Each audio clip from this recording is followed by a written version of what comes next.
Hey, what's up campers? Surma11 here and welcome to my review of Total Drama, The Ridonculous Race, Episode 1, None Down, 18 to Go, Part 1.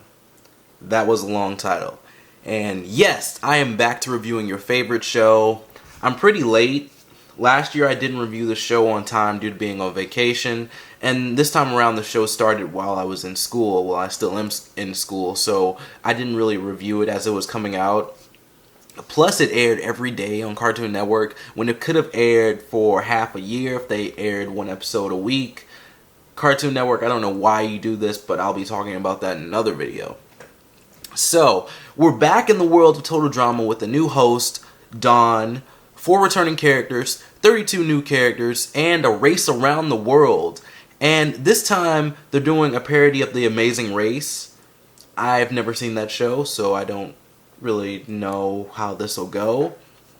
And off the bat, there are too many characters. I'm not going to remember the names of the characters or even use them often, and I'm being completely honest. I did include a little thing in the video where I talk about all the characters' names, but that's going to take a while. So, the 4 returning characters are Owen, Noah, Jeff, and Leonard.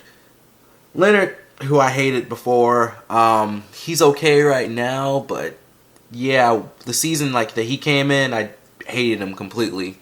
And it would be awesome if Owen won again, but he's been on the show like 3 or 4 times at this point, so I doubt they're going to have him win. It's just like, oh, that's like a fan favorite or something like that. And I really hoped for like an ultimate season with all the characters, but there's just too many at this point. You have the first generation of characters, you have the 2 that were added on, you have the new characters, you have the new characters, and then you have this season with 32 new characters, so I'm pretty sure they're getting closer and closer to 100 characters.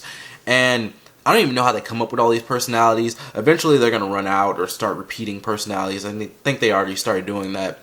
But anyways, on to the review.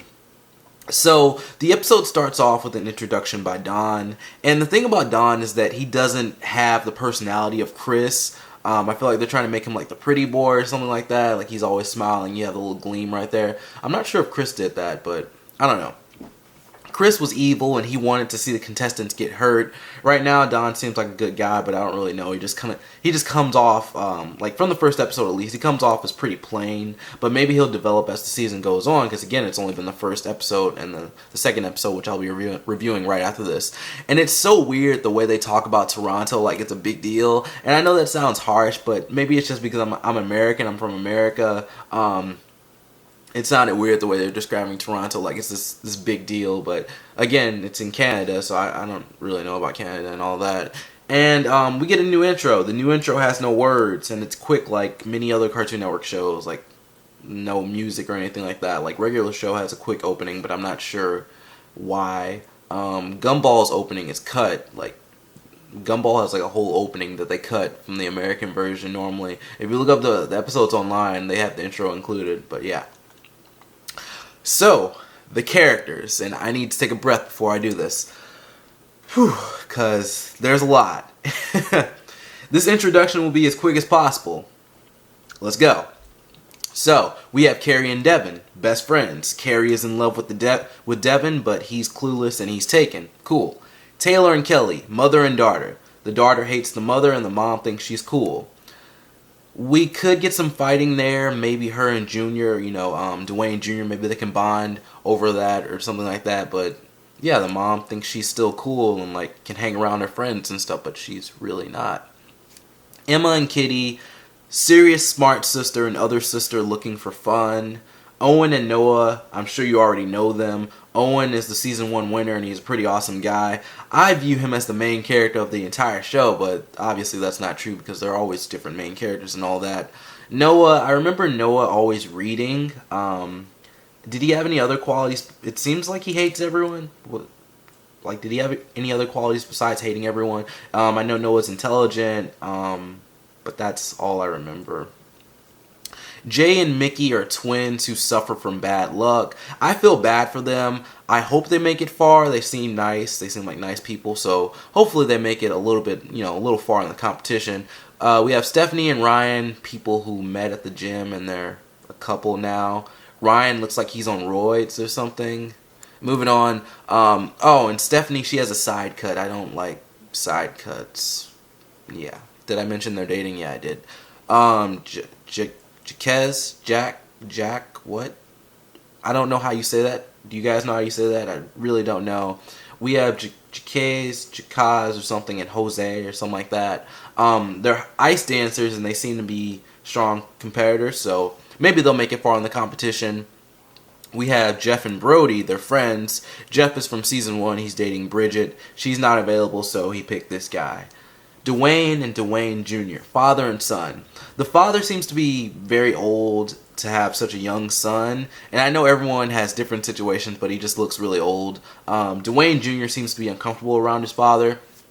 He's really young for some reason, and maybe he views his dad as uncool or something like that, and I can see his dad kind of holding him back in the competition. Sanders and McArthurs, they're lesbians. Sorry, I mean, they're police cadets who are very serious about what they do. Next, we have Drake and Josh. I mean, Chet and Lorenzo. But come on, they're stepbrothers. They kind of look like Drake and Josh. They fight a lot. They're Drake and Josh. Jen and Tom, they do fashion blogging. That's lame. I think that's lame. In the show and in real life.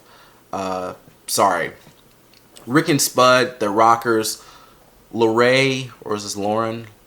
Lorray and Miles. I don't know. Correct me if I'm wrong. If there's someone who looks like Lorray in real life, call me, because she looks like she would be pretty attractive in real life. They're hippies and vegans. I bet they smoke weed. Mary and Elodie, they're geniuses. Tammy and Leonard, they're LARPers, you know, live action role playing. It's very lame. My hate for Leonard has kind of disappeared for now, but we'll see how long that lasts.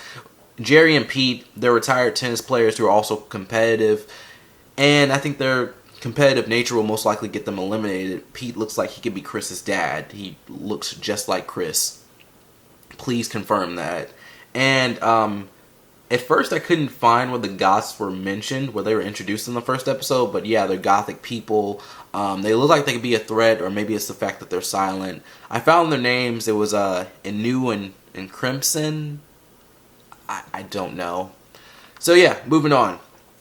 That probably took up most of the video, and I'm never doing that again. Characters will probably not be referred to by their names in later reviews, and I wasted my time doing that. So yeah, moving on. You know the deal. Don tells them that they can win $1 million. There's a box that looks like him. Not a box, but like a small statue that looks like him, which is located throughout the challenges or throughout the course, which can give them tips. And the race starts.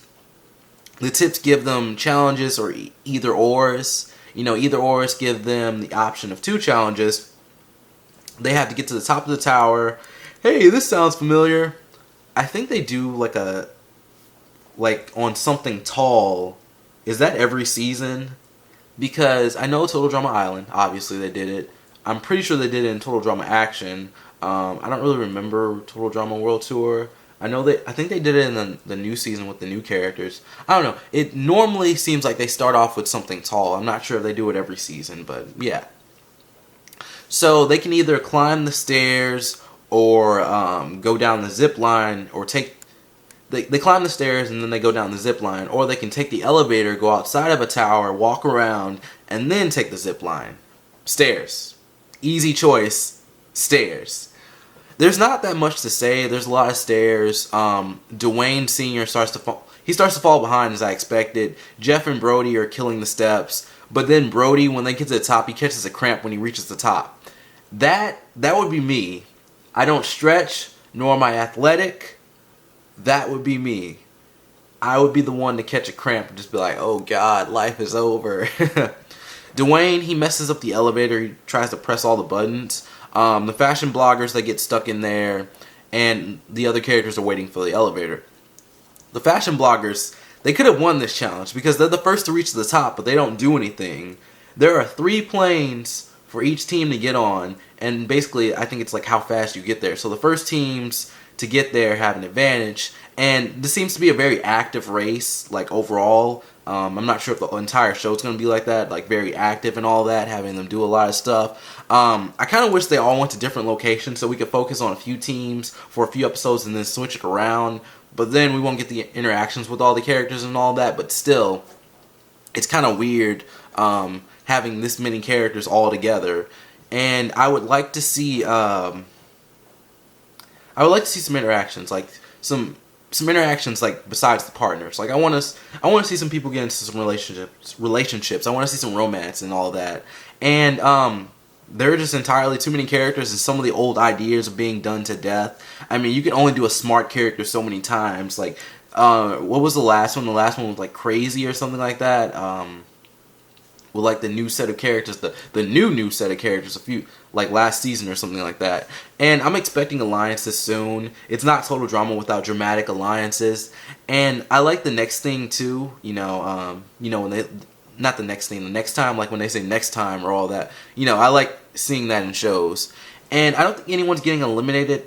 Well, someone did get eliminated in the next episode, so I'm gonna scratch that out. I hope we can learn more about the characters. Right now, it's really jumbled, and the later episodes, like later in the season when there are less characters, is going to be heaven compared to this, because we'll get to learn more about the characters. There won't be as many people to focus on because they went from group to group to group, and now they won't be, like, later on they won't have to do that. Anyways, thank you for watching my review. I hope this was enjoyable. I hope the next few reviews are short compared to this. My Facebook and Twitter are located in the description. Follow me, Total Drama fans, and I will see you guys next time. Peace.